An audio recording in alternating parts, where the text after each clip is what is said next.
Hi everyone, my name is Janet Martinez, I'm Sandra Valente. and we are going to present a recap of the course Sleep and Dreams.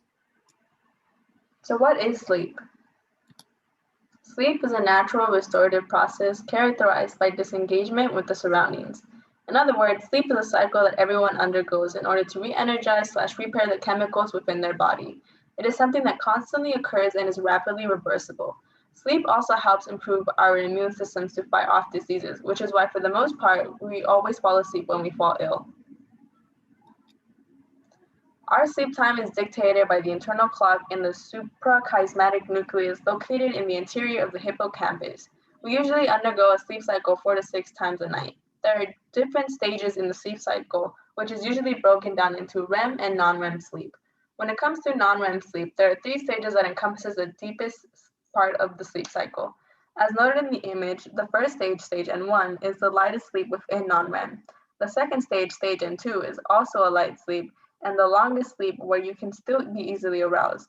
Stage N3 is considered deep sleep and is usually often hard to break out of. Even though it is considered to be dreamless sleep, dreams can still occur in REM sleep. This is also when your body begins to repair itself. After those 3 stages, you enter REM sleep.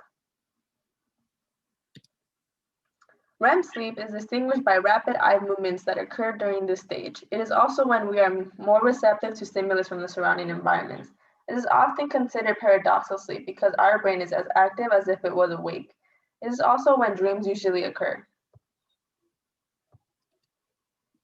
So, the benefits of sleep. So humans have evolved to sleep no matter how you look at it. I mean, how many of you after a restless night has felt horrible the next day because of the lack of sleep?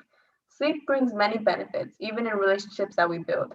As mentioned before, it supports our immune system. So if we don't get enough sleep, we are hurting ourselves, especially when it comes to handling infections and diseases. Sleep has a positive effect on memory.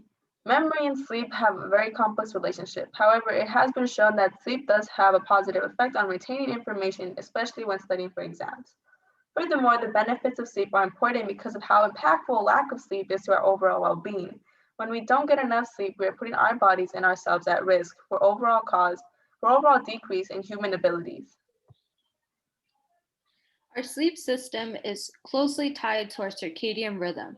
The circadian rhythm is a near 24-hour rhythm that persists in constant conditions and is present in nearly all living organisms. It consists of a two-system process where our bodily functions react to consistent changes in the circadian rhythm. The circadian rhythm is important for temporal organization at all levels within our body, ranging from our organs to our bodily systems. It is important for internal coordination. It records the passage of time for seasonal behavior, such as hibernation. And it also times internal events relative to external events, such as changes in the season. It influences our sleep, hormone secretion, temperature regulation, cognitive function, metabolism, muscle performance, and metabolic systems. So, what happens when our sleep is disrupted? When our circadian system is disrupted, we may experience the immediate effects in the form of difficulty sleeping, disrupted hormone secretion.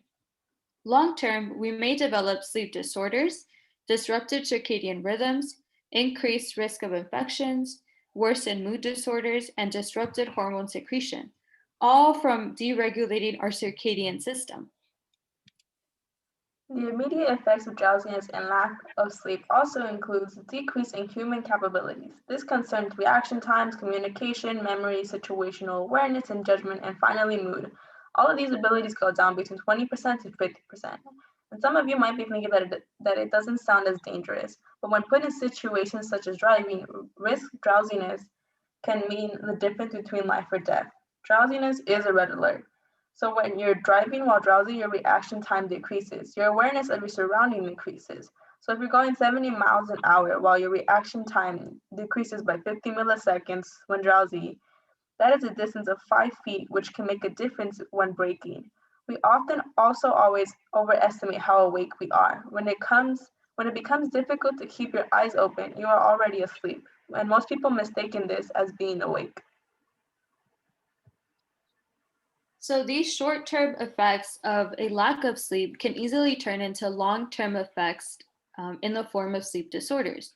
Sleep disorders are relatively common among humans and are often undiagnosed. However, with proper diagnosis and care, people with sleep disorders can live normal, healthy lives. One such sleep disorder is insomnia. Insomnia is when individuals have trouble falling asleep or staying asleep. It can present itself as difficulty falling asleep, waking up during the night, and difficulty paying attention. It is reported that 12 to 15% of people experience symptoms of insomnia. And insomnia can range from a few times a night to months at a time.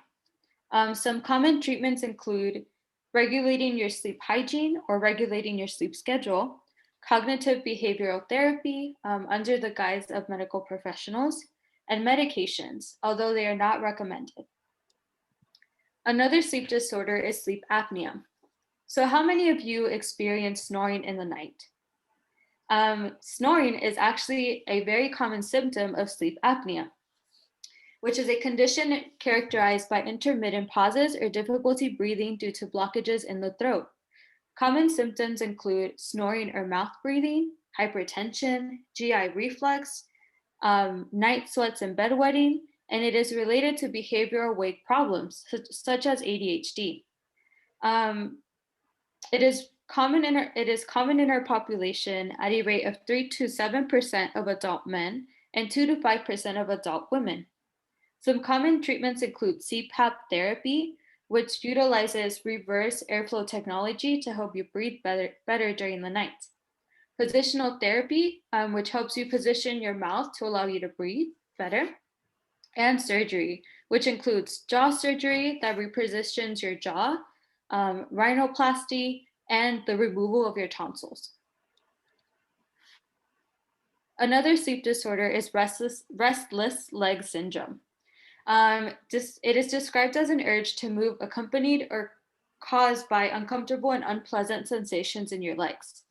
Common symptoms include pains in your legs and the urge to move your legs during the evening or times of rest. It is found in 5 to 15% of the population and is believed to be inherited, considering that 40 to 90% of patients identify a relative with similar symptoms. Common treatments include iron supplements because the syndrome is related to an iron deficiency, exercise, and medication.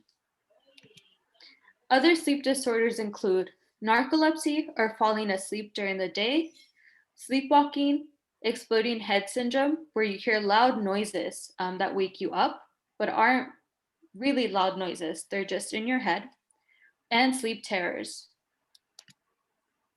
So, how do we maintain a sleep hygiene, right?